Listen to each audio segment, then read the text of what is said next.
Women polling मुतासर होती। तो हमारे तरफ से जो भी कमज़ोरी है हम उसका सेल्फ इंट्रोस्पेक्शन कर रहे और हम लोग मेहनत करेंगे। हमारे असम्बली कॉन्स्टिट्यूंसी में जहाँ पे हमारे को लो पोलिंग परसेंटेज हुआ, जाहिर है हमारे में कोई कमज़ोरी रही होगी, उसको हम बराबर दूर करेंगे, मुलाकात करेंगे आवाम से। अब तो बूथ वाइज डेटा आता है तो हम देख रहे हैं, उस पर काम होगा और इंशाल्लाह मुझे यकीन है कि पार्लियामेंट इलेक्शन में पोलिंग परसेंटेज बढ़ेगा। 3 राज्यों में बीजेपी जीत हासिल की और ये भी कहा जा रहा है कि अब नरेंद्र मोदी इनविंसिबल है, वो हैट्रिक करने जा रहे हैं। जिस प्रकार से उनके हौसले बुलंद हो गए और अभी ऑपोजिशन के पास चेहरा ही नहीं है, तो क्या आप भी समझते हैं सर कि 3 राज्यों के बाद बीजेपी काफी स्ट्रॉन्ग पोजीशन में है और ऑपोजिशन के पास मोदी का जवाब नहीं है? लाइटर वेन में मैं भी इनविजिबल था वहां पे, तब भी बीजेपी जीत गई। मैं तो था ही नहीं वहां पे, तब भी बीजेपी जीत गई। हम लोग राजस्थान में 10 सीट लड़े तो और 4 सीट मध्य प्रदेश में लड़े, छत्तीसगढ़ में तो हम थे ही नहीं, तब भी बीजेपी जीत गई। अब नहीं मालूम अब किसको ब्लेम करेंगे ये लोग, अब किसको ब्लेम करेंगे नहीं मालूम, सोचना पड़ेगा इन लोगों को। हमारी बीजेपी जीती वहां पर, यानी मध्य प्रदेश में जो मेजॉरिटी बीजेपी लेकर आई वो फॉर्मिडेबल है, वो मैंने बड़ी मेजॉरिटी है वो, इतने सीट के 140 कुछ के ऊपर लेके है ना, 160। आप बताइए, आप छत्तीसगढ़ में सिटिंग सीएम आपका है और इतना वो लोग वो थे वहां पे, आप राजस्थान में। तो यस, ये जो 3 स्टेट के डिसीजंस आए हिंदी हार्टलैंड के, ये तो कांग्रेस पार्टी के लिए बहुत बड़ा, इनके लिए एक क्या बोलना चाहिए उसको, सही लफ्ज क्या होगा, कांग्रेस पार्टी के लिए तो एक बहुत बड़ा कहीं है उनके लिए नुकसानदेह साबित ना हो जाए 24 के लिए, क्योंकि 65 लोकसभा की सीट है, उसमें 65 लोकसभा की सीट है छत्तीसगढ़ में, मध्य प्रदेश, राजस्थान 65 में से मेरे ख्याल से लास्ट टाइम एक कमलनाथ साहब के बेटे जीते थे।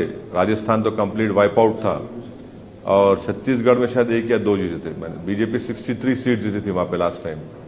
तो यकीनन इनको ये तो कांग्रेस पार्टी को बहुत बड़ा धक्का है। ये 3 स्टेट्स में आप एक तो पावर में थे आप, तो अब देखिए क्या होता है, कितने मोहब्बत की दुकान खुलती नहीं खुलती नहीं मालूम। सर ये याकूतपुर और नामपल्ली में इतनी कम मेजॉरिटी आने की वजह क्या सर? नहीं, याकूतपुरे में शायद हमको देखना पड़ेगा क्या कमजोरी थी, हमसे क्या काम नहीं हुआ है वहाँ पर, और इंशाल्लाह हम उस पर वर्क करेंगे। यकीनन हमारे लिए एक फिक्र की बात है और मुझे पूरा यकीन है कि इस पर इंशाल्लाह ताला आप देखेंगे जल्द से जल्द उस पर काम शुरू होगा और हम अपना पोलिंग परसेंटेज भी बढ़ाएंगे वहाँ पे और जो भी कमज़ोरियाँ खामियाँ रही उसको इंशाल्लाह हम ज़रूर दूर करेंगे। मैं याकूतपुरे की आवाम का शुक्रिया अदा करता हूँ कि उन्होंने हमको वोट भी दिया, नहीं भी दिया, और जो वोट डालने नहीं निकले, मैं उनसे भी गुजारिश करूँगा कि अगर आप निकल के वोट डालते, जो मजलिस के एक बहुत बड़े चाहने वाले हैं, तो इतना जो रिजल्ट आया इससे बेहतर रिजल्ट आ सकता था। कांग्रेस पास नंबर तो है लेकिन बहुत ज्यादा नंबर नहीं है। अगर किसी सूरत हाल में किसी भी पॉसिबिलिटी में, कहाँ की बात कर रहे हैं आप? तेलंगाना की बात कर रहा हूँ, वो आपको अप्रोच करते हैं, वो आपका हेल्प मांगते हैं, तो क्या एमआईएम इसके लिए दरवाजे खुले रखेंगे? क्यों मेरे पास क्यों आएंगे भाई? अगर आए सर पॉसिबिलिटी। अरे कहाँ आएंगे भाई मेरे पास? बोले थे सूचना తీసుకుంటా यानी आपसे भी एज एन इफेक्टिव अपोजिशन तो एमआईएम पार्टीज के एमएलए अपना रोल निभाएंगे।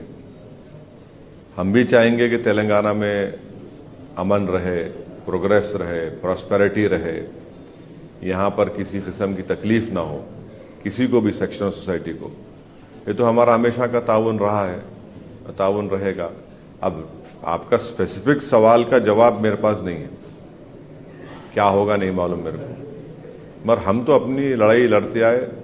मैं शुरू से कह रहा हूँ आपको कि हम लोग जीतेंगे, कुछ भी कर लो आप, नहीं होने वाला है यहाँ पर। ठीक है, पोलिंग परसेंटेज कम हुआ थोड़ा, आखिर राउंड्स तक गया याकूतपुरे में, मगर हम तो अपनी ताकत अल्हम्दुलिल्लाह अल्लाह करम रिटेन कर सके उसको।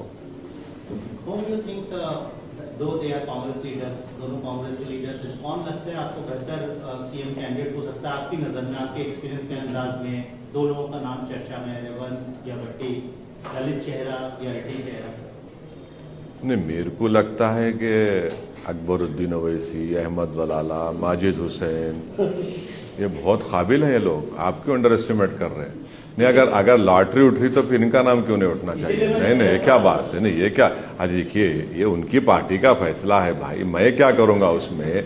वो अब काबिलियत की बात आप कर रहे हैं, तो काबिल हमारे अकबर नहीं है क्या? बलाला नहीं है क्या? माजिद हुसैन नहीं है क्या?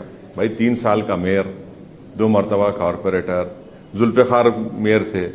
काबिलियत की बात करें तो आप, काबिलियत में हम पीछे नहीं है। इसीलिए मेरा सवाल, पहला सवाल पे मैं जाऊंगा सर। मेरा सवाल ये था कि अगर उन्होंने आपको अप्रोच किया तो क्या रूलिंग पार्टी के साथ for people's welfare you will work together? नहीं, अब अप्रोच करेंगे नहीं करेंगे, अब आपको कोई बोले हैं तो मेरे को नहीं मालूम, मुझे को तो नहीं बोले। सर, माइनॉरिटी का चेहरा उनके पास अभी फिलहाल तो नहीं दिख रहा है सर, तो अगर आपको अप्रोच करते हैं तो क्या करने के लिए?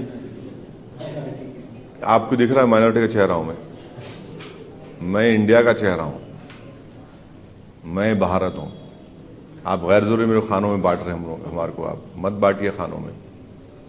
Sir, after yesterday's Muslim representations, BJP has become stronger in North India and Central India, and the Congress Party has become stronger, and India Alliance Congress Party has become stronger in the southern states.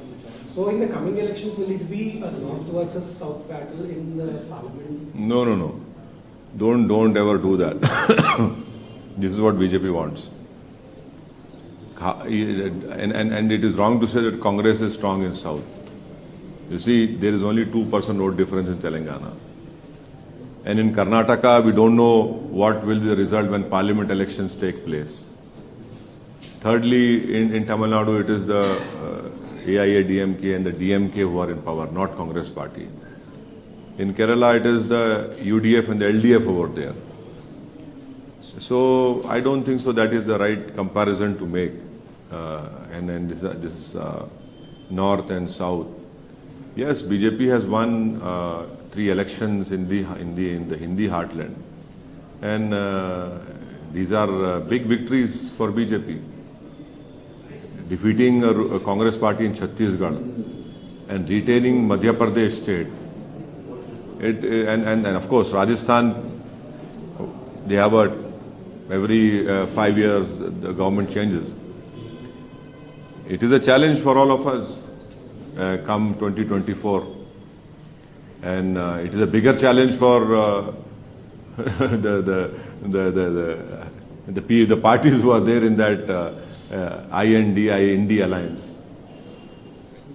Sir, ये 4 states में 636 MLAs में ruling party का एक भी मुस्लिम MLA नहीं elect हुआ।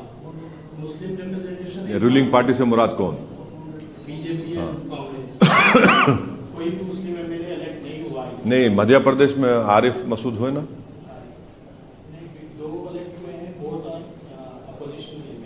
नहीं, अच्छा, रूलिंग पार्टी वो तो बीजेपी है। बीजेपी टिकट देती भी नहीं ना। बीजेपी तो टिकट, देखिए बीजेपी का क्लियर कट है, वो मुस्लिम माइनॉरिटी को इंडियन पॉलिटिक्स से इनविजिबलाइज कर चुके हैं। एक मिनट ठहरिए भाई, बात मत करिए, एक मिनट ठहरो भाई। तो वो लोग इनविजिबलाइज कर चुके हैं पूरा, कोई है ही नहीं। तो बीजेपी का, उनके पास एक मुस्लिम एमपी नहीं है, मुस्लिम मिनिस्टर नहीं है यूनियन गवर्नमेंट में, तो बीजेपी का क्लियर कट आइडिया है। अब दूसरे पार्टीज जो है, अब वो भी तो वैसी फॉलो कर रहे हैं, वो भी तो वही फॉलो कर रहे हैं ना। वो भी तो सॉफ्ट हिंदुत्व बोलिए, हार्ड हिंदुत्व बोलिए। अब कमलनाथ साहब का मध्य प्रदेश स्टेटमेंट था कि राजीव गांधी ने बाबरी मस्जिद के ताले खोले।